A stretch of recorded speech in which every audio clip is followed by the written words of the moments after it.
Here is the non-spoiler review of the film Jack, Telugu movie acted by Sidhu Jonalagada, Vaishnavi Chaitanya, Prakash Raju, Subbaraju and senior Naresh and other actors etc. ఇంకా ఈ movie నిన్న release అయింది. ఈరోజు చూడడం జరిగింది. చూసిన తర్వాత నాకు ఎలా అనిపించిందని వెళ్ళేలోపు రీసెంట్గా నిన్ననే టుక్ అనే మూవీ రివ్యూ కూడా అప్లోడ్ చేసాను, చెక్ చేయండి.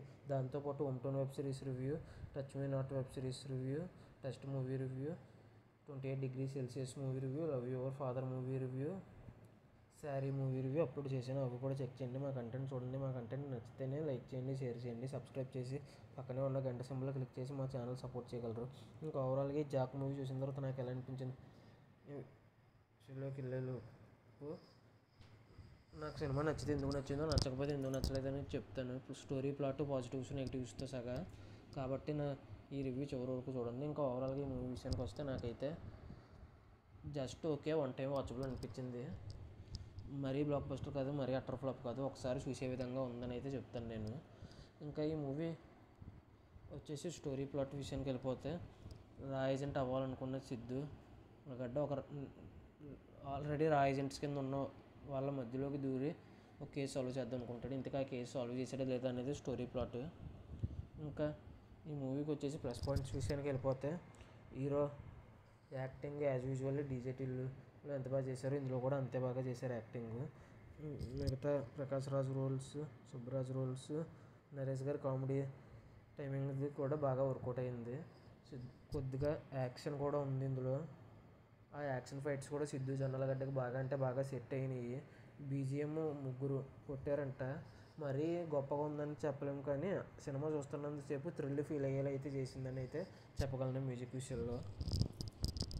ఇంకా సినిమా రన్ టైం వచ్చేసి కూడా చాలా తక్కువ సేపే, 2 hours 15 minutes బాగానే చూపించారు. ఇటువంటి స్టోరీకి కామెడీని కలుపుతూ కామెడీ క్రైమ్ థ్రిల్లర్ కింద తీయడం చాలా కష్టం ఇటువంటి స్టోరీని. కానీ ఆ విషయంలో మాత్రం బొమ్మరిల్లు భాస్కర్ గారు ఖచ్చితంగా సక్సెస్ అయ్యారని అయితే చెప్తాను. కానీ సినిమా మ్యూజిక్ ఇంకా నెగిటివ్స్ విషయానికి వెళ్ళిపోతే, సినిమా డైరెక్షన్ బాగానే ఉంది, కానీ ఫస్ట్ 30 minutes చాలా బోర్ కొట్టించింది. మళ్ళీ దానికి తోడు కొద్దిగా ఓవర్ కూడా అనిపించింది ఫస్ట్ 30 minutes. మ్యూజిక్ బాగానే ఉంది, కానీ ఇంకా బాగా కొట్టచ్చని అనిపించింది నాకైతే. వైష్ణవి చైతన్య గారి క్యారెక్టర్ ఉన్నా లేకపోయినా ఒకటే అనేటట్టుగా ఉంది క్యారెక్టర్. ఏదో మధ్యలో గెస్ట్ అపీరెన్స్ కింద కనపడతారు అంతే. క్యారెక్టర్ అవసరం లేదనిపించింది వైష్ణవి చైతన్య గారిది. ఆ క్యారెక్టర్లో ఇంకెవరిని పెట్టినా సరే సరిపోద్దని అనిపించింది నాకైతే. ఇంకా సినిమా బాగానే ఉంది, కానీ ఇంకో పాజిటివ్స్ మర్చిపోయాను. ట్విస్ట్స్ బాగున్నాయి, చాలా బాగున్నాయి. కొన్ని డైలాగ్స్ కూడా, పంచ్ డైలాగ్స్ కూడా పేలినాయి. ఇంకా నెగిటివ్స్ గురించి మాట్లాడాలంటే, సినిమా కొద్దిగా రొటీన్గానే ఉంటుంది, ప్లస్ చాలా స్లోగా రన్ అవుతూ ఉంటుంది, స్లో నేరేషన్ కింద ఉంటుంది. ఇవి మాత్రమే నెగిటివ్స్. ఇంకా మిగతాదంతా బాగానే ఉంది. మరీ చాలా దారుణంగా ట్రోల్ చేస్తున్నారు, అస్సలు ఒక్కసారి కూడా చూడలేమని. కానీ మరీ అంత దారుణంగా, అంత నీచంగా అయితే లేదు, ఒక్కసారి చూసే విధంగానే ఉంది. కాబట్టి ఒకసారి ట్రై చేసేయచ్చు అని చెప్తాను. ఇంకా ఓవరాల్గా ఈ మూవీకి ఇచ్చే రేటింగ్ వచ్చేసి 4.3 out of 5 అయితే ఇస్తాను. ఇంకా మీరు ఈ సినిమా చూసారా? మీకు చూసి ఉంటే మీకు ఎలా అనిపించిందో కింద కామెంట్ చేయండి. మీరు రేటింగ్ ఎంత ఇస్తారో కూడా కింద కామెంట్ చేయండి. నా ఈ వీడియో చివరి వరకు చూసిన ప్రతి ఒక్కరికి పేరున థ్యాంక్స్ ఫర్ వాచింగ్. జై హింద్. Signing off. Bye bye.